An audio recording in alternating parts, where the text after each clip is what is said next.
ఇటీవల 2024 DSC school assistant maths పరీక్షలో ఇచ్చిన ఈ ప్రశ్నకు సమాధానం ఇప్పుడు చూద్దాం. అయితే ఇచ్చిన ప్రశ్నలో లంబకోణ త్రిభుజం యొక్క వైశాల్యం మరియు దీర్ఘచతురస్ర వైశాల్యం రెండూ కూడా సమానంగా ఉన్నాయి అని ఇవ్వడం జరిగింది.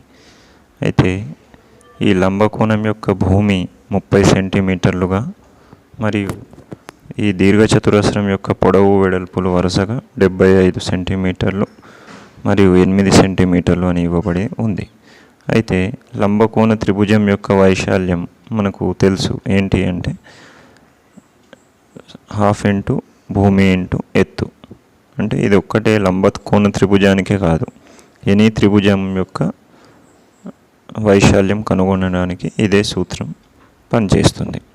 అయితే మనకు ఇతర త్రిభుజాలలో ఎత్తు వేరే ఉంటుంది, 3 భుజాలు వేరే ఉంటాయి. కానీ లంబకోణ త్రిభుజం విషయంలో మాత్రం ఒక భుజము భూమి అందరిలాగే వేరే ఇతర త్రిభుజాల్లాగానే కింద ఉన్నది భూమిగా పనిచేసినట్లయితే మరొక లంబం ఏదైతే 90 డిగ్రీస్లో ఉన్న ఇంకొక భుజం ఏదైతే ఉందో అదే ఆ భుజమే ఎత్తుగా పనిచేస్తుంది. ఇతర త్రిభుజాల్లోనైతే భుజాలు వేరేగా ఉంటాయి, ఎత్తు మనం స్పెషల్గా డ్రా చేయాల్సి ఉంటుంది. కానీ లంబకోణ త్రిభుజంలో మాత్రం ఈ లంబం యొక్క 2 భుజాలలో ఒక భుజం భూమి అయితే మరొక భుజం ఎత్తుగా పనిచేస్తుంది. కాబట్టి ఇప్పుడు ½ ఇంటూ భూమి ఇంటూ ఎత్తులో లేదా ½ ఇంటూ BH అని కూడా కొన్ని పుస్తకాల్లో ఇవ్వబడుతుంది. ఈ ½ BHలో భూమి B = 30 సెంటీమీటర్లని ఇవ్వడం జరిగింది. కానీ ఎత్తు మనకు తెలియదు కదా, సో దాన్ని H అని అనుకుంటున్నాను. ఇప్పుడు ½ ఇంటూ 30 ఇంటూ Hలో 2 1 2 15 కొట్టివేత చేసినట్లయితే 15H అని వస్తుంది. అదేవిధంగా ఈ లంబకోణ త్రిభుజ వైశాల్యం దీర్ఘచతురస్ర వైశాల్యానికి సమానమని ఇచ్చాడు. కాబట్టి దీర్ఘచతురస్ర వైశాల్యం దీనికి సమానంగా తీసుకుంటున్నాను. దీర్ఘచతురస్ర వైశాల్యం సూత్రం ఏంటి? పొడవు ఇంటూ వెడల్పు. ఇప్పుడు ఈ పొడవు ఇంటూ వెడల్పు దాన్ని L ఇంటూ B అని కూడా అనొచ్చు. ఈ L విలువ 75, B విలువ 8 కాబట్టి 75 ఇంటూ 8. సో ఇక్కడి వరకు క్లియర్. నెక్స్ట్ మనం ఏం చేస్తాం, ఈ 15 ఇంటూ Hలో Hని ఇక్కడ ఉంచుకొని 15ని పక్షాంతర స్థాపన చేసినట్లయితే 15 ఇక్కడ గుణిస్తుంది కాబట్టి కుడివైపుకు పక్షాంతర స్థాపన చేసిన తర్వాత అది భాగిస్తుంది. ఇప్పుడు 15 1 15 5లో సూక్ష్మీకరిస్తే మనకు 5 8 40 సెంటీమీటర్లు అనేది H విలువగా గమనిస్తాం.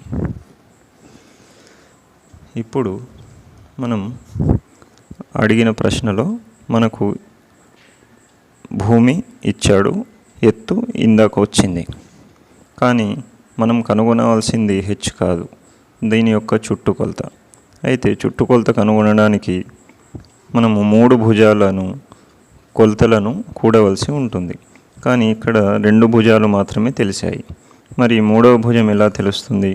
3వ భుజం ఈ కర్ణం మనము పైథాగరస్ సిద్ధాంతం, దీనినే బౌధాయన సిద్ధాంతం అని కూడా అంటారు.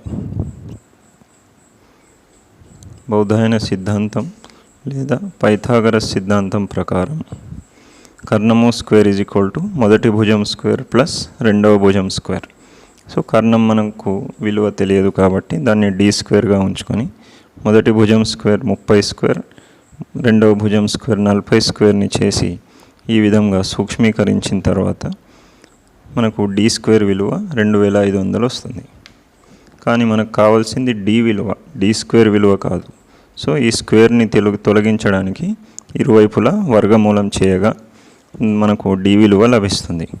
ఇక్కడ ఇరువైపులా వర్గమూలం చేసినప్పుడు 2500కు వర్గమూలం 50 ఇంటూ 50 అని మనం కారణాంక విభజన ద్వారా చేయవచ్చు. ఇప్పుడు D విలువ 50 సెంటీమీటర్లు అని వస్తుంది. ఇప్పుడు ఈ లంబకోణ త్రిభుజంలో 3 భుజాలు కూడా తెలిసిపోయాయి. అంటే D విలువ ఇప్పుడు ఎంత? 50 సెంటీమీటర్లు. కాబట్టి చుట్టుకొలతను మనం ఈ 3 భుజాల కొలతల మొత్తంగా నిర్వచిస్తాం కాబట్టి మూడు భుజాల కొలతల్ని కూడినట్లయితే 120 సెంటీమీటర్లు అనేది చుట్టుకొలత అవుతుంది. ఇదే మనకు అడిగిన ఆన్సర్. కాబట్టి ఇచ్చిన ప్రశ్నకు సరైన సమాధానం 120 సెంటీమీటర్లు అనగా రెండవ ఆప్షన్ సరైన సమాధానం అవుతుంది. Thank you.